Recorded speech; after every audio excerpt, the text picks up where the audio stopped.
창세기 26장 12절로 22절까지의 말씀을 우리 한 절씩 제가 먼저 교독하도록 하겠습니다. 다 찾으셨으면 12절부터 교독합니다.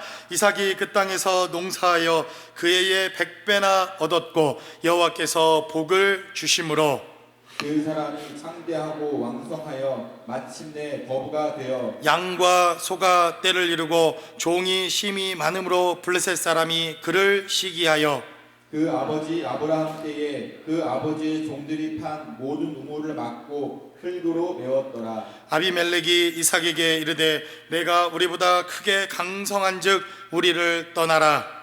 이삭이 그곳을 떠나 그랄 골짜기에 장막을 치고 거기 거류하며 그 아버지 아브라함 때에 팠던 우물들을 다시 팠으니 이는 아브라함이 죽은 후에 블레셋 사람이 그 우물들을 메웠음이라.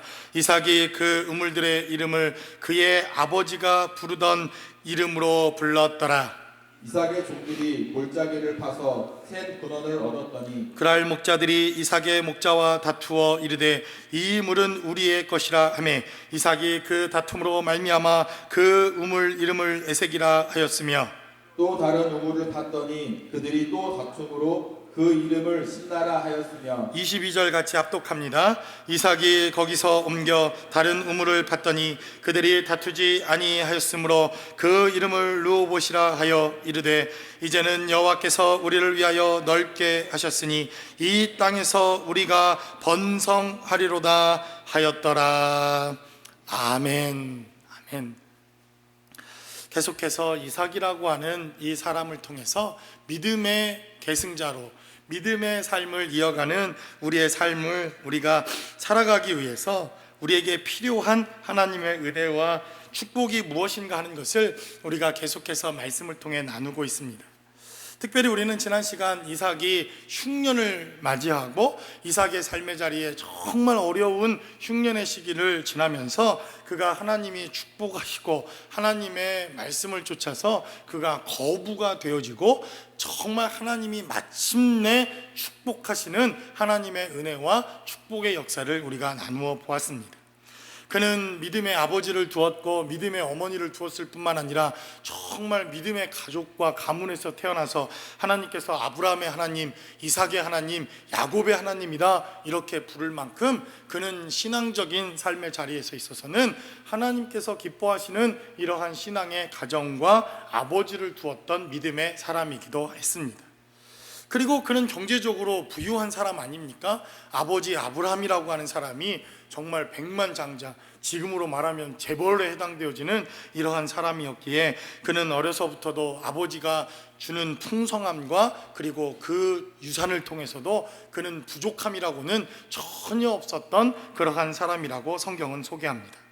그런 그에게도 흉년의 때가 되어지니까, 그런 그에게도 흉년이 다가오니까 고난의 때가 시작되어지고 그 흉년을 극복하고 이겨야만 그의 삶의 자리에 축복과 은혜가 있었다고 하는 것을 성경이 우리에게 증거하더라는 것입니다. 그래서 우리는 지난 시간에 마침내 이삭이라고 하는 사람이 거부가 되고 그에게 정말 하나님이 100배의 축복을 주셔서 농사를 짓기만 하면 하나님이 100배의 축복을 주시고 그리고 또 그의 가축대들도 때를 이룰 수 있을 만큼 축복을 주시는 하나님의 은혜와 역사가 있었다. 성경은 이렇게 증거하는 메시지를 우리가 나누었습니다. 그래서 우리가 읽었던 본문 13절과 14절은 기록하기를 그 사람이 창대하고 왕성하여 마침내 거부가 되었다. 이렇게 끝나면 얼마나 좋겠습니까?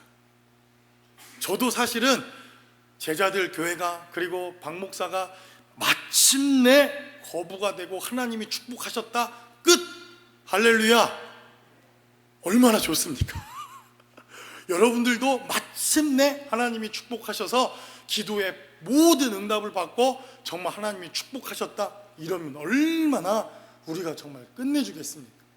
그런데 이삭이 이 흉년을 견디고 이기고 그리고 하나님의 축복을 통해서 거부가 되었지만 오늘 14절은 기록하기를 양과 소가 떼를 이루고 종이 심이 많음으로 블레셋 사람이 그를 시기하기 시작했다. 성경은 이렇게 증가합니다. 그러니까 그가 축복을 받았고 하나님의 은혜와 역사가 있었는데 진짜 시험이 남아 있었다는 것입니다. 정말 그가 축복의 사람인지 아닌지는 이 시기, 질투, 그리고 지금 찾아온 이 어려움을 극복하느냐 마느냐가 진짜 시험이 있다라고 하는 것을 성경은 우리에게 증거합니다. 그가 마침내 거부가 되었으면 끝날 줄 알았는데 여전히 우리에게 찾아온 이 시험과 고난의 삶의 현장에서 어쩌면 이삭이 넘었어야 할, 그리고 그 문제를 해결했어야 할 진짜 중요한 시험은 여기서부터 시작되었다라고 성경은 우리에게 증거하고 있다는 것입니다. 아마도 여러분들도 언론을 통해서 그러한 이야기를 듣기도 하고 이 목사님의 소식을 여러분들이 접했던 기억도 있을 것이라고 생각되어집니다. 여러분들이 캐나다의 큰빛교회라고 하는 그 교회의 담임 목사님이셨던 우리 이면수 목사님, 여러분 아시죠? 북한 선교를 열심히 하고 무려 18년 동안 150차례 북한을 방문하고 그 고아들을 위해서 먹이고 약 9천 명의 고아들을 매일같이 먹이고 또 그 영혼들을 위해서 수고했던 목사님입니다. 근데 이 북한의 내부 정권이 바뀌면서 어려움이 생기니까 이 내부 정치용으로 이 목사님을 가다 잡아 쳐놓지 않습니까? 이 방송도 나가면 북한 우리 형님들이 다 이렇게 제 방송도 녹음하고 다 기록해 놓은지도 모릅니다. 그러니까 이 목사님을 잡아두고 무려 949일 동안을 풀어주지도 않고, 그리고 죄목을 씌우고 지금까지 엄청나게 많은 북한 선교를 했는데 하루아침에 감옥에 집어넣습니다. 그리고는 사형, 말이 됩니까? 그러나 이 캐나다 시민권자니까 사형을 할 수 없어서 종신형에 처해져서 노동교화소에 가서 정말 죽을 고생을 합니다. 아니 목회를 하던 사람이 갑자기 농사를 지으려니 얼마나 힘이 들었겠습니까? 그래서 2년 7개월 동안 엄청난 고난과 핍박 속에 그가 살다가 정말 극적으로 하나님이 2년 7개월 만에 949일 만에 석방을 해주지 않습니까? 저도 얼마나 기도했고 새벽마다 정말 풀어날 수 있게 해달라고, 하나님 살려달라고, 그리고 정말 무사히 나올 수 있게 해달라고 또 새벽마다 또 기도도 하고 함께 기도했던 기억이 있습니다. 그리고는 정말 극적으로 그가 풀려나자마자 얼마나 많은 미국과 캐나다와 영국과 한국뿐만 아니라 정말 전 세계가 놀랐는지. 그래서 이분이 캐나다에 와가지고 그날 석방된 다음 날이 주일이어서 이제 처음 석방된 이후에 설교를 하기 시작했는데요, 캐나다 국영방송이 한국말로 설교하는 이 생중계 실황을 캐나다 역사 이래 처음으로 생중계를 합니다.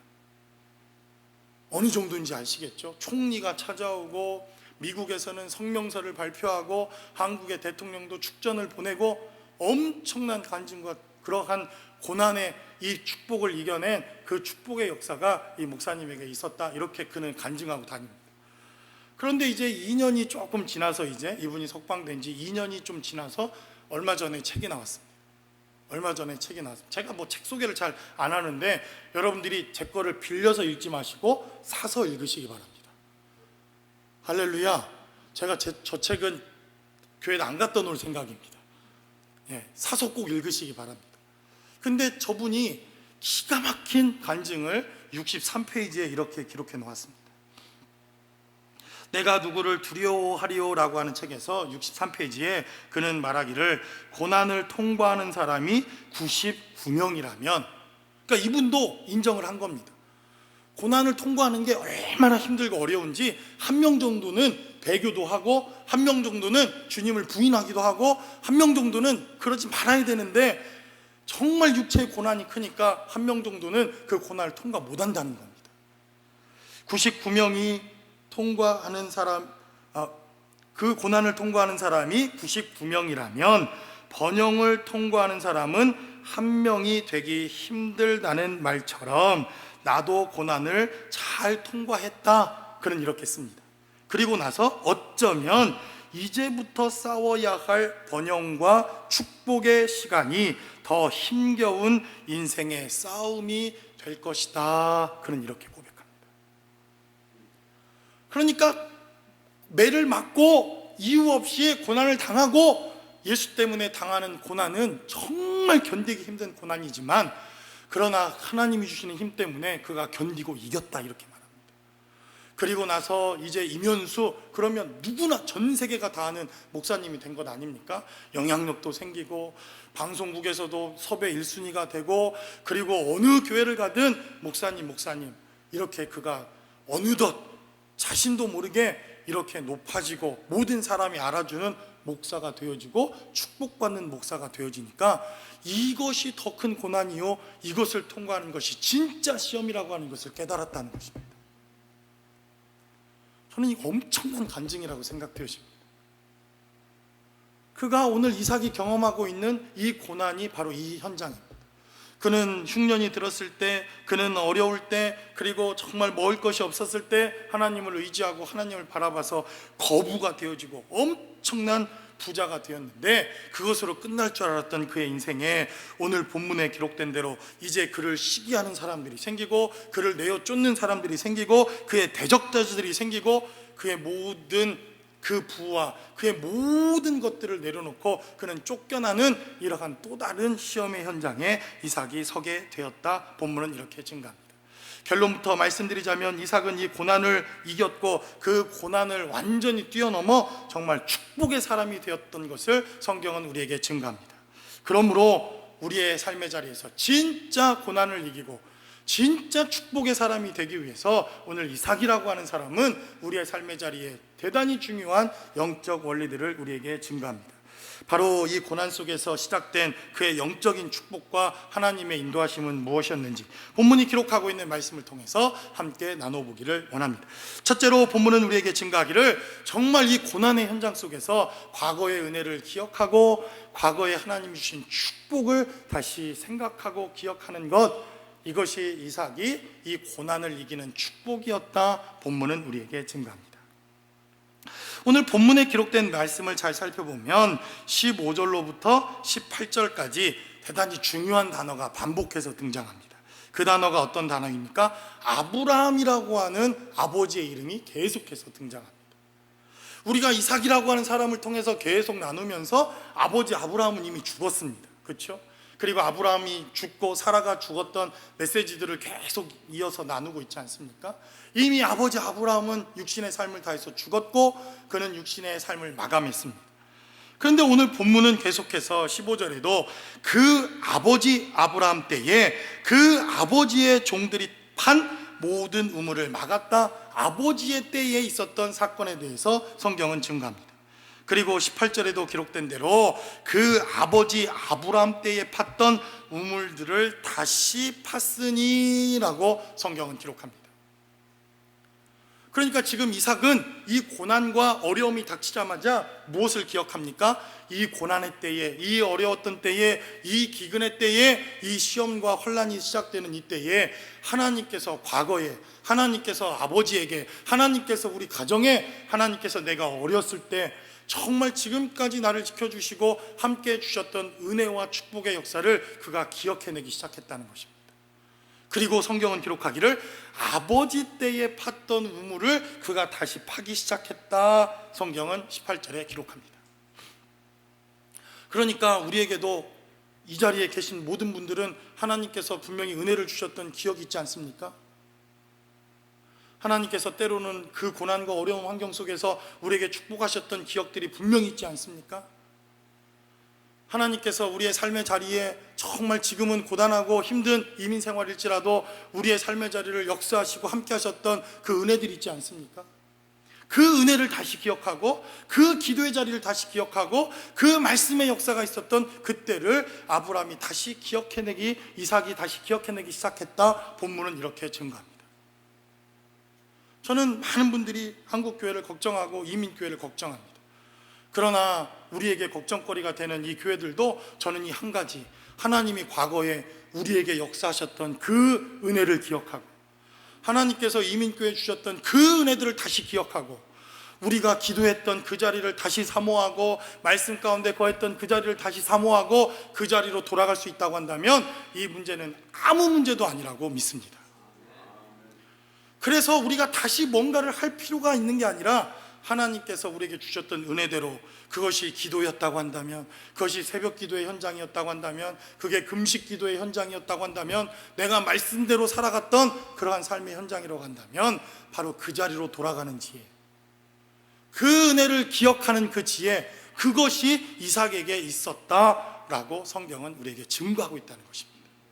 그래서 그는 아버지 아브라함이 팠던 우물을 다시 파기 시작합니다. 그랬더니 기가 막히게 그 아브라함이 팠던 그 우물에서 생수의 강이 다시 넘쳐나고, 그 막혀있던 물의 근원이 다시 터져나오기 시작하고, 그 안에서 많은 이 양떼와 농사를 다시 지을 수 있는 생수의 강이 흘러 넘쳐나기 시작했다고 본문은 이렇게 증거합니다. 그러므로 저와 여러분들도 그러한 은혜를 주셨던 기억들이 있다면 그 하나님의 은혜의 자리로 다시 돌아가실 수 있기를 주님의 이름으로 간절히 축원합니다. 여러분, 지금이야 수도꼭지만 틀면 물이 콸콸콸 쏟아지고, 이제는 막 생수 어떤 게 막 더 좋은 건지 경쟁이 붙어서 아무 물이나 먹지 않는 시대에 살았지만, 이 시대야말로 물 한 방울이, 우물 하나가 정말 생명수와 같은 건 아닙니까? 그런데 아브라함 때에 막혀 있었던 그 우물을 다시 파니까 엄청난 축복과 하나님의 역사가 시작된 것을 이삭이 깨닫게 됩니다. 우리는 이 본문에 기록된 말씀을 통해서 이 우물이 다시 왜 터져야 하는지 대단히 성경이 말씀하고 있는 중요한 영적 원리와 진리들을 우리가 경험할 수가 있습니다. 창세기 37장 24절에 기록된 말씀을 살펴보도록 하겠습니다.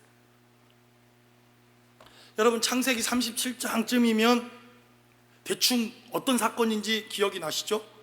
요셉에 대한 이야기입니다. 요셉이 애굽으로 팔려가고, 요셉이 고난을 당하고, 요셉이 엄청난 시험과 어려움을 당하는, 형들에 의해서 죽음의 길에 팔려가는 그러한 사건이 배경입니다. 그런데 요셉을 죽이자는 사람도 있고, 그래도 한 피 붙이니까 죽이지 말고 그냥 팔아버리자, 이런 형제들도 있지 않습니까? 그래서 요셉을 구덩이에 밀어 던져버립니다. 그 메시지가 창세기 37장 24절은 기록하기를, 그를 잡아 구덩이에 던지니 그 구덩이는 뭐다? 빈 것이다, 빈 것이다 말합니다. 그 속에 물이 없었다, 이렇게 말합니다. 다른 말로 하면 옛날에는 언젠가는 꽉 차 있었고 언젠가는 물이 있었다는 얘기죠. 맞습니까? 지금 요셉을 집어넣은 그 구덩이에 지금은 물이 없지만, 지금은 빈 곳이지만, 언젠가는 그곳이 차 있었던 구덩이고, 그리고 그곳에 물이 있었던 구덩이였다는 것을 말합니다. 그러니까 다른 말로 하면 우물이 생명을 다해서 물을, 생수의 강을, 생명을 생산해내지 못하면 그곳은 누군가 빠져 죽게 되어지는 장소로 변질되어진다고 하는 것을 성경은 우리에게 증거합니다.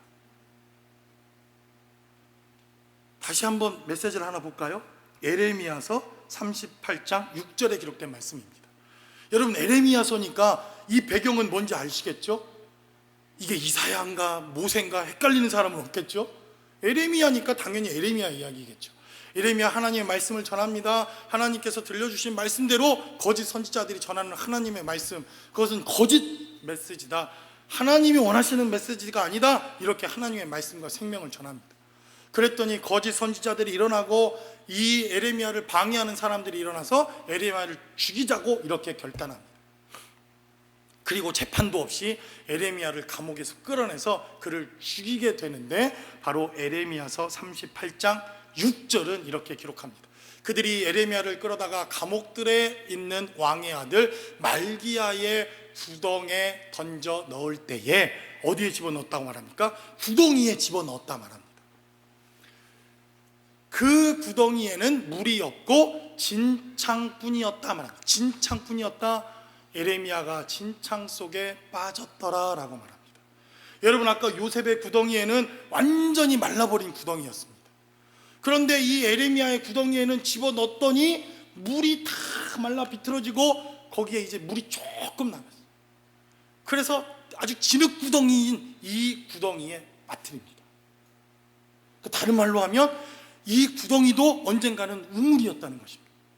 누군가에게 생수를 주고 누군가에게 생명을 주고 누군가에게 목마른 자들에게는 하나님이 주시는 이 생명의 연장이 있었던 생명의 샘이었던 우물이 언젠가부터 마르기 시작합니다.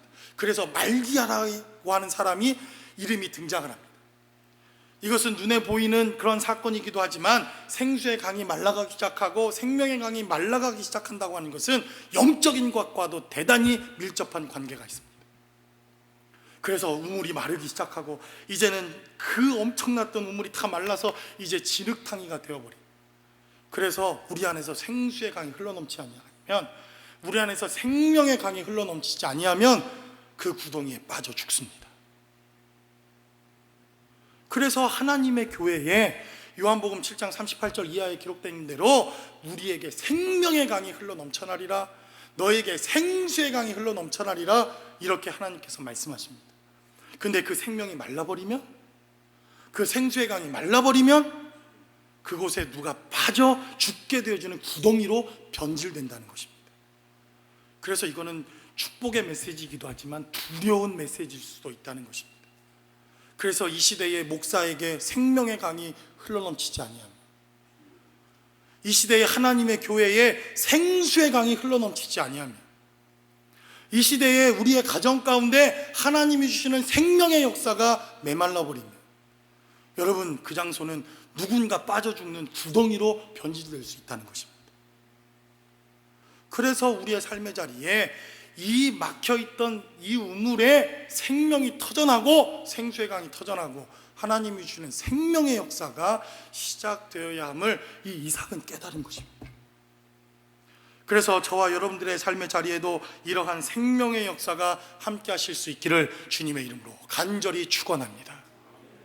그래서 어떤 분들 만나면 막 이 안이 완전히 은혜가 없어서 갈라져 있는 사람들 보지 않습니까?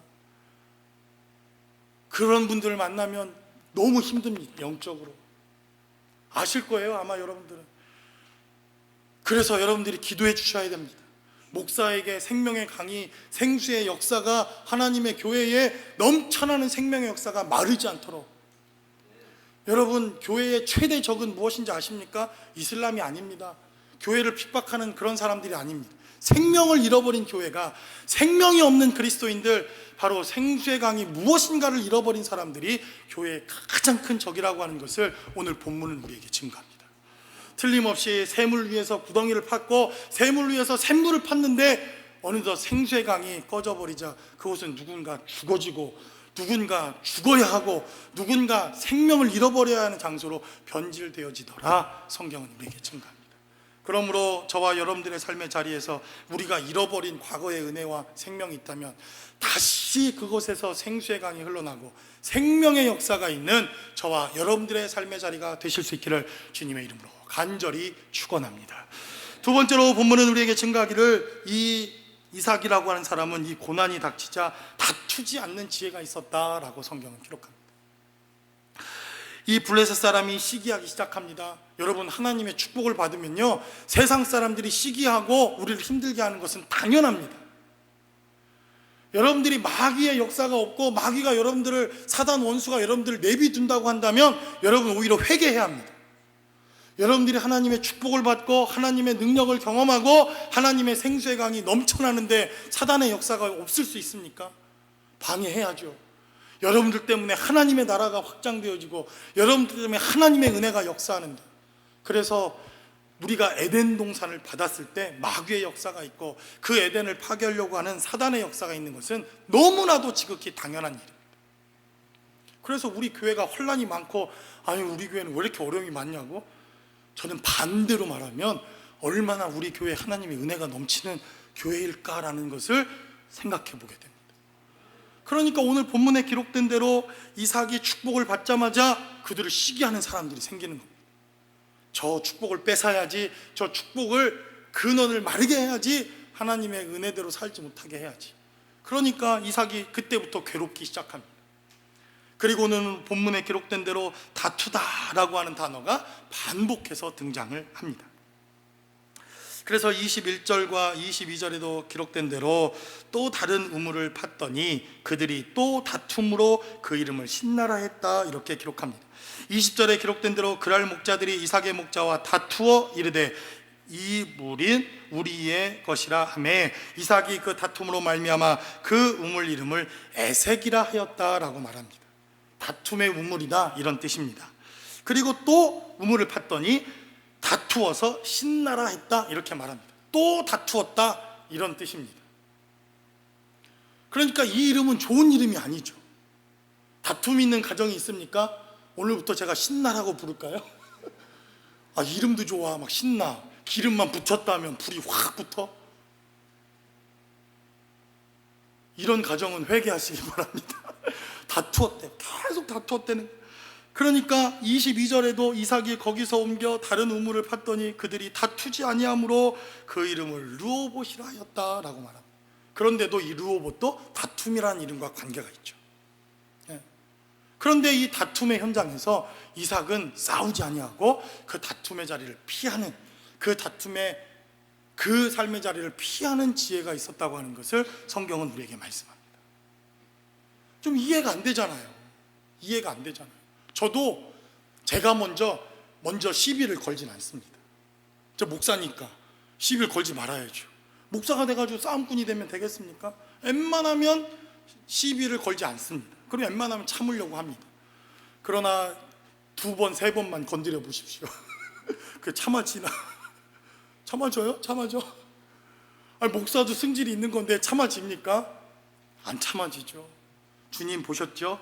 좋아, 70번에 7번이라도 참으라고 했지만 나는 유대인이 아니니까 한국 사람은 3-4번만 참도록 하겠습니다.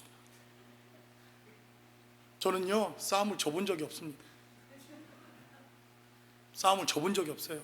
여러분, 왜 싸움을 지는지 아십니까? 내가 졌다고 선언하면 싸움 지는 겁니다. 저는 제가 한 번도 나는 싸움을 지지 않겠다고 결단하고 삶을 살아가는 사람이라서 한 번도 싸움을 져본 적이 없습니다. 누가 끝내는 거예요? 싸움? 제가 항상 끝냅니다. 그러니까 항복했다고 해, 졌다고 해, 그래야 싸움이 끝납니다. 그러니까 한번 여러분들이 원하시면 해보십시오. 우리 인생들은 다 그런 거 아닙니까? 아니, 나는 안 싸우고 싶어, 근데 자꾸 건드려. 그럼 싸움이 되는 거잖아요. 제가 결혼하고 깨달은 바가 있어요. 그래서 요즘 그냥 져줍니다. 70번에 7번이라도 져주는 것이 축복인 줄로 믿습니다. 할렐루야. 그런데 오늘 이 이삭을 보니까 계속 도망다닙니다. 오늘도 도망가고 내일도 도망가고 아주 싸움의 현장에만 나타나기만 하면 도망가기로 작정한 사람입니다. 그러니까 얼마나 유약해 보입니까? 아, 이 남자답게 그냥 꽉 이렇게 해야지. 얼마나 미련해 보입니까? 그런데 오늘 본문에 기록된 대로 그는 도망다니고 또 싸움을 피하고 또 도망다니니까 22절에 기록하기를 여호와께서 우리를 위하여 넓게 하셨으니 라고 성경은 기록합니다.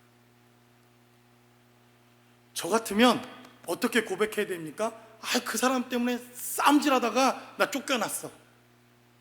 그는 처음 그 자리에서 쫓겨난 것입니다. 또 우물을 팠더니 그들이 시비를 걸어와서 그는 또 다른 곳으로 쫓겨납니다.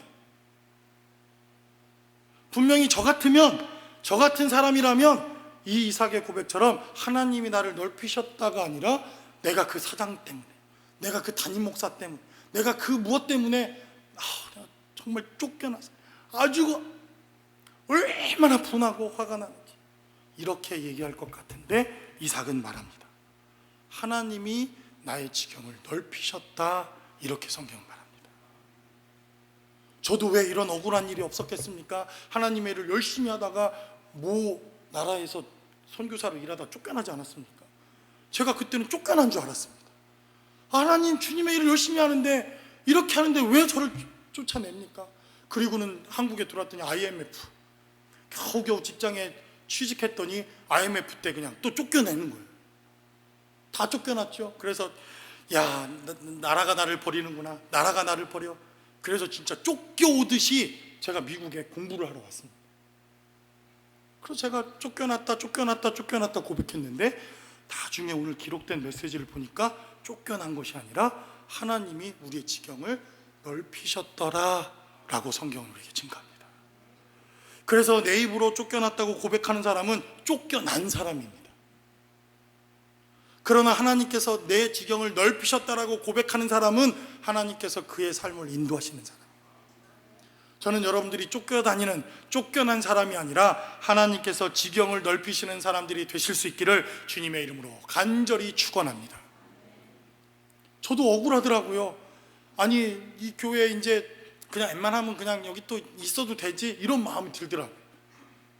왜냐하면 또 교회 옮기는 거 막 귀찮잖아요. 힘들고 또 알아봐야 되고 어려운 일입니다. 그런데 이 건물주가 자꾸 힘들게 하는 거예요. 재작년부터 힘들게 하지 않았습니까? 그리고는 제가 이렇게 교회에 있을 때마다 11시 반이 되면 한 30분 정도 이 주변을 돌면서 기도도 하고 축복도 합니다. 근데 어느 날은 사무실 앞으로 딱 지나가는데 축복이 안 나오네.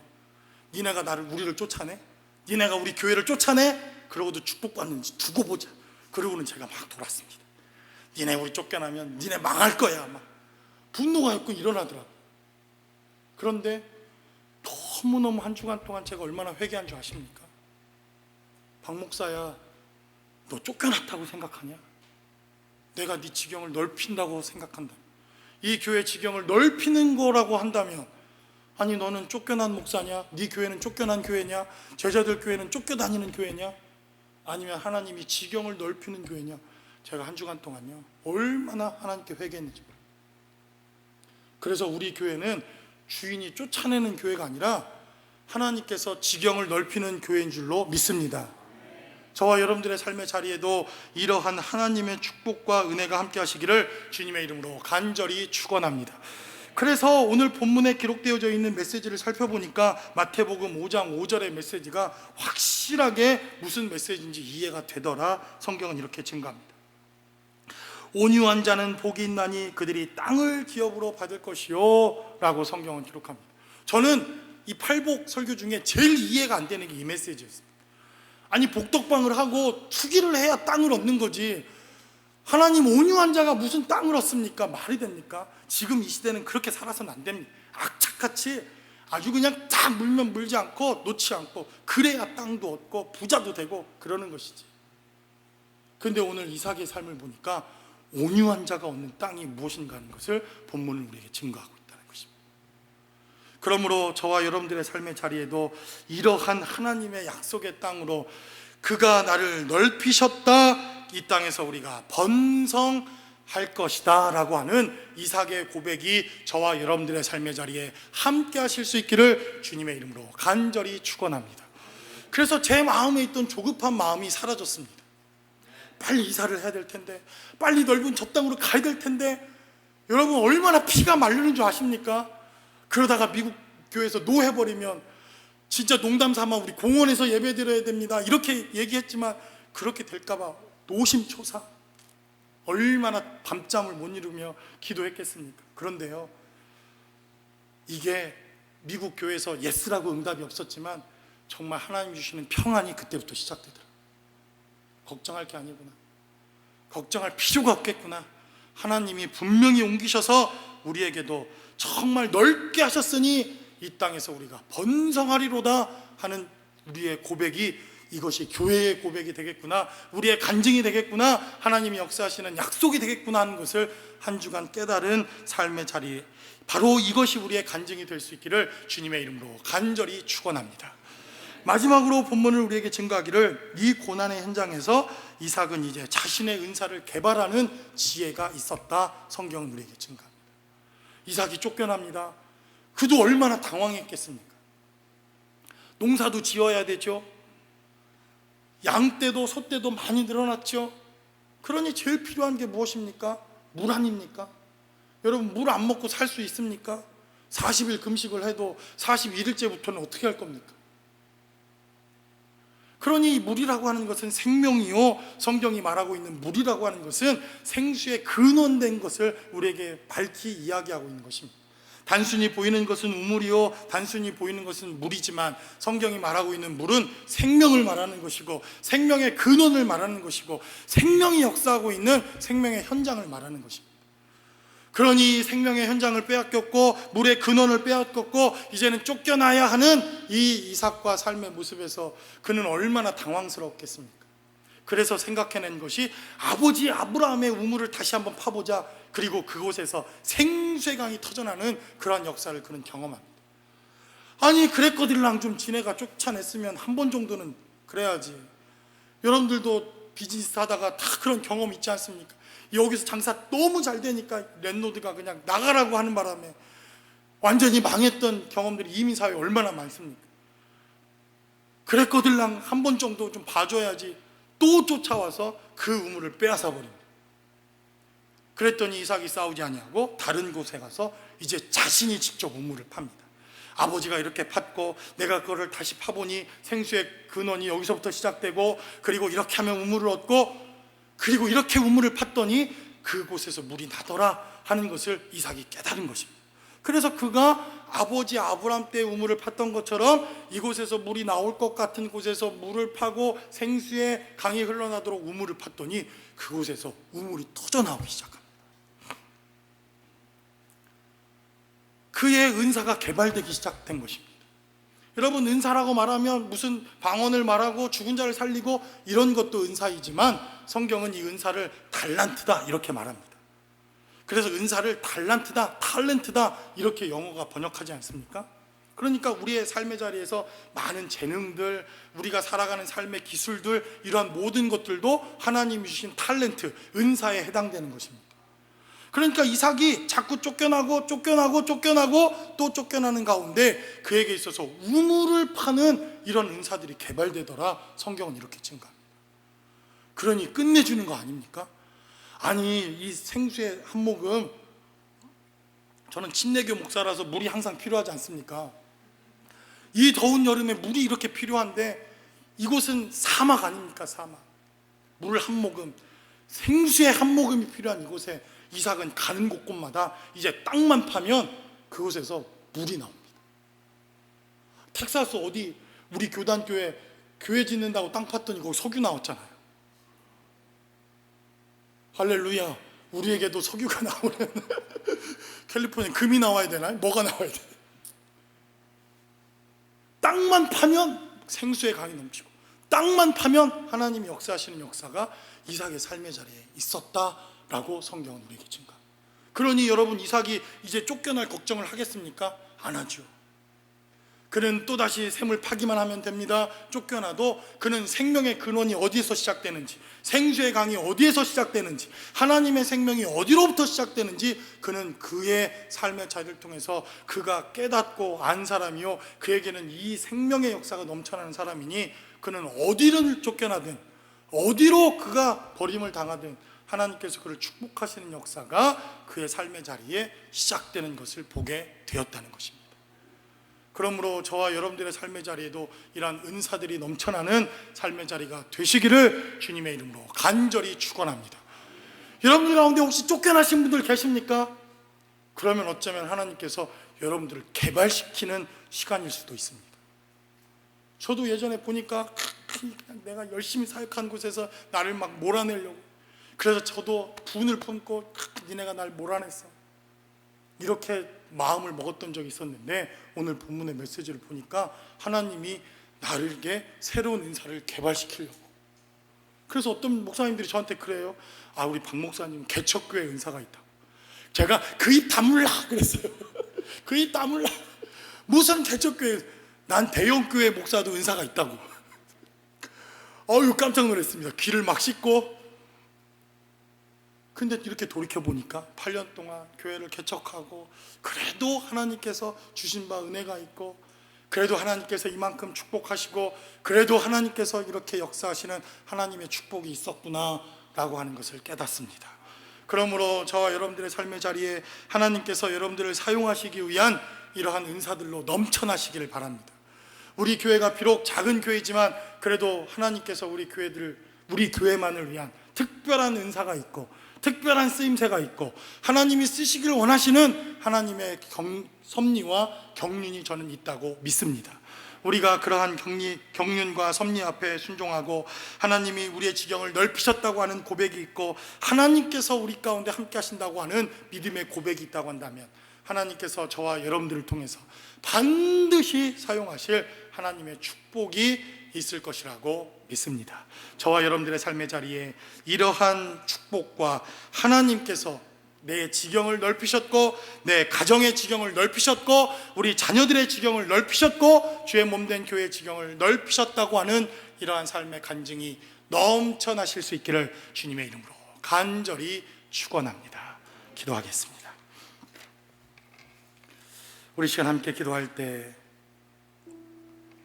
생수에 근원된 주님을 잃어버리고 헛된 장소에서 헛된 것들을 구하고 있었던 우리의 삶의 모습은 아니었는지, 그 생수의 강이 흘러 넘쳐서 정말 우리 안에 생명을 이루고 생명의 강을 이루고 생명의 근원이 되어지는 이러한 삶의 역사가 우리의 삶의 자리에, 우리 가정 가운데, 우리의 몸된 교회 가운데, 내가 살아가는 우리의 모든 삶의 현장터에서 함께 할 수 있게 해달라고 주님 우리 가운데 함께 해주시고 하나님 아버지 우리의 삶의 자리를 생명의 삶으로 역사하시고 인도하여 주셔서 우리 안에 넘쳐나는 생명으로 넘쳐나는 능력으로 우리 가운데 함께 할 수 있게 해달라고 우리 시간 다 함께 한 목소리로 기도하겠습니다.